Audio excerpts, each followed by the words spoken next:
ओम शांति। ओम राधे बनी मम्मा अर्थात मातेश्वरी। मम्मा 17-18 साल की कन्या थी, लेकिन सब उसको मम्मा या माँ कहते थे। बाबा भी कभी मम्मा कहते थे, कभी बेटी कहते थे, कभी मम्मा बेटी दोनों ही कहते थे। इस प्रकार ओम राधे मम्मा बन गई। धीरे धीरे उनके शरीर में भी इस नाम के अनुसार परिवर्तन आ गया। मम्मा के व्यक्तिगत पुरुषार्थ के बारे में एक बात अति महत्वपूर्ण है कि मम्मा को एकांतवास बहुत प्रिय लगता था। वो रोज 2 बजे उठकर बहुत प्यार से बाबा को एकांत में याद करती थी। मम्मा की याद इतनी प्यार भरी होती थी कि उनके आंखों से प्रेम के मोती निकलते थे। मम्मा चांदनी रातों में बैठकर रात भर तपस्या करती थी।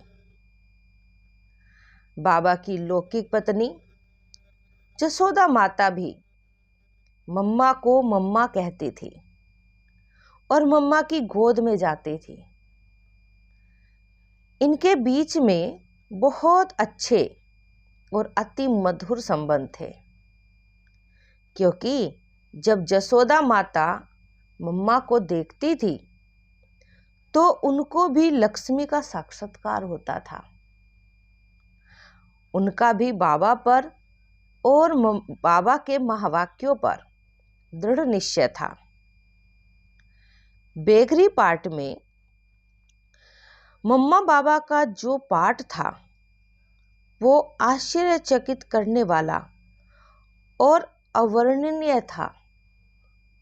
उस समय मम्मा बाबा दोनों जब तक सभी बच्चे नहीं खाते थे तब तक कुछ नहीं खाते थे। बाबा की उपस्थिति में मम्मा कोई राय नहीं देती थी। जैसे बाबा कहे, जो करने के लिए कहे वही करती थी और कराती थी। अगर बाबा नहीं है तो उनकी गैर हाजिरी में मम्मा अपना फैसला सुनाती थी। इतना बेहद सम्मान देती थी बाबा को मम्मा। मम्मा तो गुणों की खान थी, उसमें सब गुण विद्यमान थे। मम्मा का गंभीरता का गुण बहुत अच्छा था। गंभीरता के साथ सहनशीलता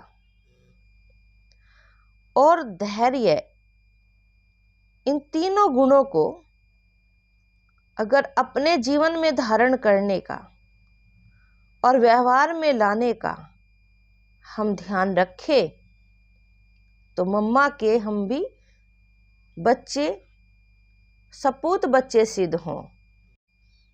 मम्मा की तरफ से सब ब्राह्मण कुलभूषणों के लिए यही संदेश है कि मम्मा हमेशा कहा करती थी, ऑलवेज सी गॉड फादर और फॉलो ब्रह्मा फादर।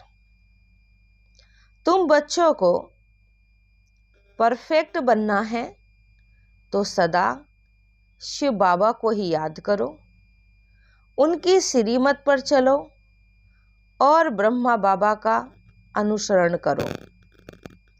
हुक्म ही हुक्म चला रहा है।